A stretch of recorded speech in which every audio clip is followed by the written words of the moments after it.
Hello दोस्तों, आपका स्वागत है हमारे चैनल चैंपियन ज़ैद पर। मैं हूं आपका दोस्त मोहम्मद ज़ैद। और दोस्तों, आज हम लोग पढ़ने जा रहे हैं व्हाट इज़ सेंट्रीपिटल फोर्स। तो सेंट्रीपिटल फोर्स क्या होता है वो आज हम लोग देखेंगे। तो सबसे पहले आप लोग 5 रुपये का कॉइन लीजिए और फिर उसको रोटेट कीजिए।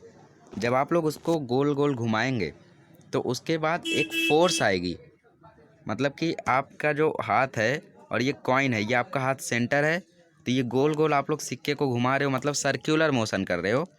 तो ये ऑब्जेक्ट को, सिक्के को जब आप घुमा रहे हो तो इस पे एक फोर्स एक्ट कर रहा है, जिसको बोलते हैं सेंट्रीपिटल फोर्स। सेंट्रीपिटल का मतलब होता है सेंटर सीकिंग। मतलब एक ऑब्जेक्ट को जब भी आप लोग घुमाते हो तो वो कोशिश करता है सेंटर में आने की। मतलब वो ये नहीं चाहता कि आप लोग उसको सेंटर से दूर ले जाओ। जैसे अर्थ है, अर्थ के आजू बाजू कार चल रही है, तो ये कार के ऊपर एक फोर्स ऑफ अट्रैक्शन है, अर्थ कार को अट्रैक्ट कर रहा है सेंटर की तरफ। मतलब ये कोशिश करते हैं कि सेंटर की तरफ जाएं। तो सेंट्रीपिटल मतलब सेंटर सीकिंग। और जो ऑब्जेक्ट होता है वो सेंटर की तरफ जाने की कोशिश करता है, क्योंकि फोर्स के वजह से।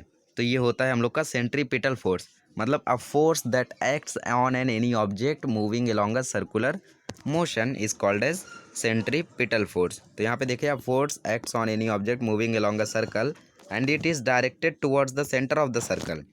मतलब कि जो फोर्स आ रही है वो सेंटर ऑफ द सर्कल पे ले जाने के लिए आ रही है, और उस फोर्स के वजह से वो सेंटर की तरफ जाना चाहता है।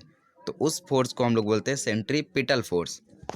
तो यही होता है सेंट्रीपिटल फोर्स गाइज। और अगर आप लोग को ट्राई करना है तो आप लोग सिक्के को घुमाएं, और घुमाने के बाद अगर बाई चांस सिक्का छूटा तो वो इस तरीके से चला जाएगा। और ये सर्कल का आपका रेडियस है, तो यहाँ पे 90 डिग्री का एंगल बनेगा।